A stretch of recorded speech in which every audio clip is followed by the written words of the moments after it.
Tennessee has a clearly defined late fee framework with a specific statutory cap that provides certainty for both landlords and tenants. The governing law is found in the Tennessee Uniform Residential Landlord and Tenant Act, Tennessee Code, Title 66, Chapter 28, which includes a specific provision addressing late fee limits. If you're a landlord or tenant in Tennessee, the statutory framework is straightforward. Let's start with the cap.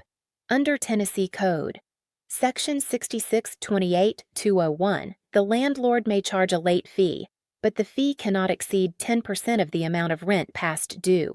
This is a hard statutory ceiling. On a $1,200 rent, the maximum late fee is $120.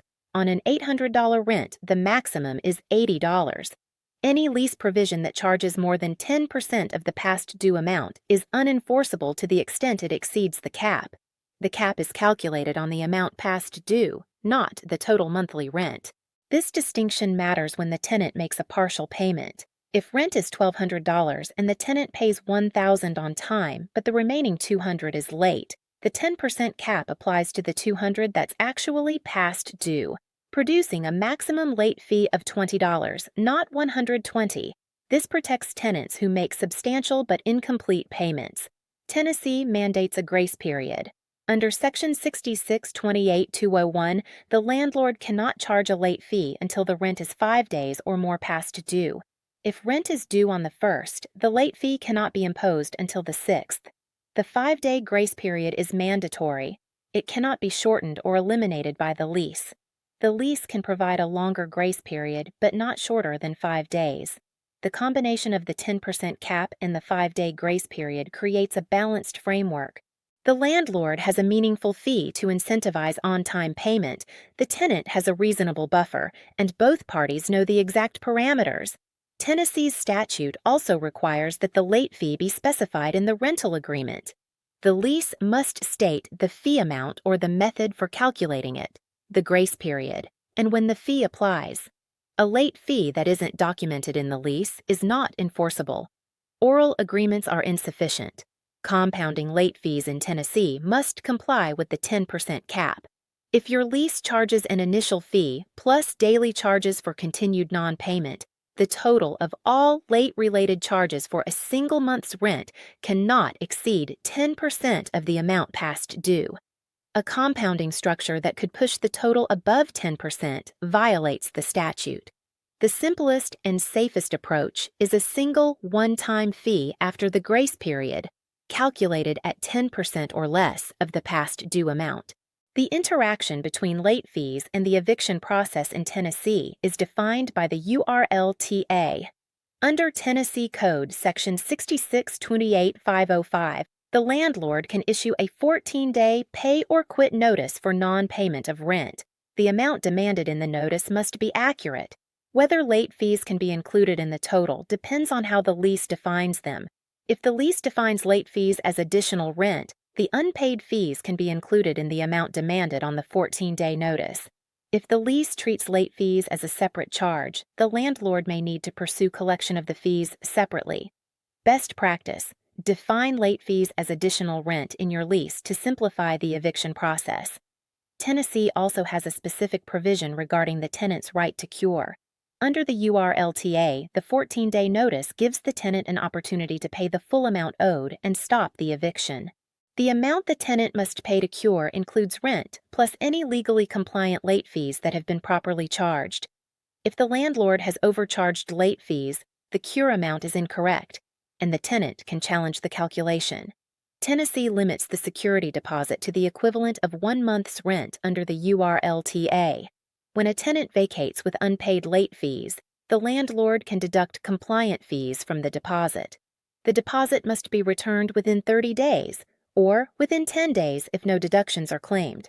The landlord must provide an itemized list of deductions, deducting excessive late fees, fees that exceed the 10% cap, from the deposit creates additional liability. For tenants receiving Housing Choice Voucher Assistance, Tennessee landlords should not charge late fees when the housing authority's portion is delayed due to processing. The tenant cannot control the housing authority's payment schedule. If the tenant's portion is paid on time, the late fee should not apply to the full rent amount simply because the authorities' share arrived late.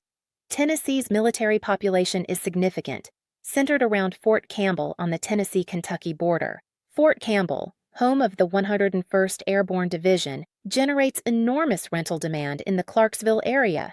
Military pay is predictable, the 1st and 15th of each month, and most military tenants pay reliably.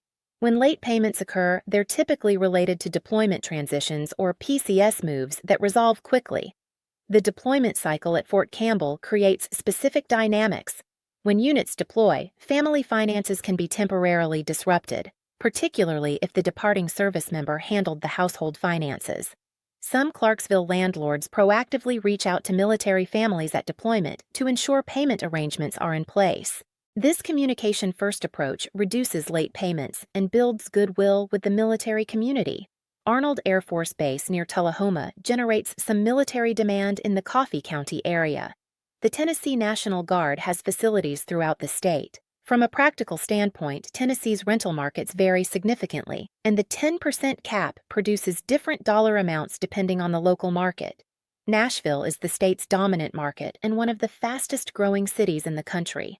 Rents in desirable Nashville neighborhoods, the Gulch, East Nashville, Germantown, 12 South, Sylvan Park, commonly range from $1,600 to $2,500. The 10% cap produces maximum fees of $160 to $250, meaningful amounts that create a real incentive for on-time payment. Nashville's explosive growth has attracted a professional tenant base: healthcare workers, entertainment industry professionals, corporate relocators, who generally pay on time.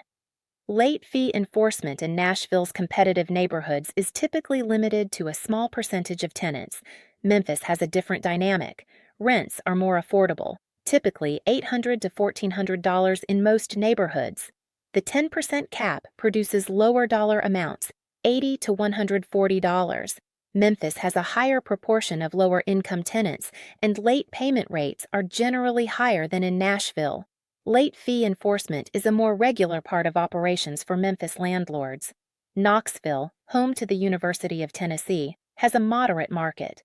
Student tenants may experience late payments at the beginning of each semester when financial aid is processing.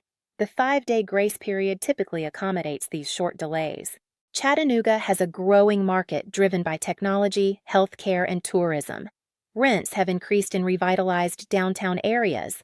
Clarksville, adjacent to Fort Campbell, has a heavily military-influenced market where BAH-funded tenants generally pay reliably. Murfreesboro, Franklin, Hendersonville, and other Nashville suburbs have strong markets with professional tenant bases and relatively low late payment rates. One best practice for Tennessee landlords: calculate your late fee on the amount actually past due, not the total monthly rent. This is what the statute requires. If a tenant pays most of the rent on time and the remainder late, the 10% cap applies only to the late portion. Set up your accounting to track partial payments and calculate the fee correctly. Another best practice: include a 5-day grace period in your lease and make it clear. Even though the statute mandates 5 days regardless of what the lease says, documenting it in the lease demonstrates compliance and prevents confusion. A tenant who sees a 3-day grace period in the lease may pay on day 4 thinking they're late, which creates unnecessary conflict when the statute actually gives them 5 days. A third best practice: keep detailed records showing how each late fee was calculated.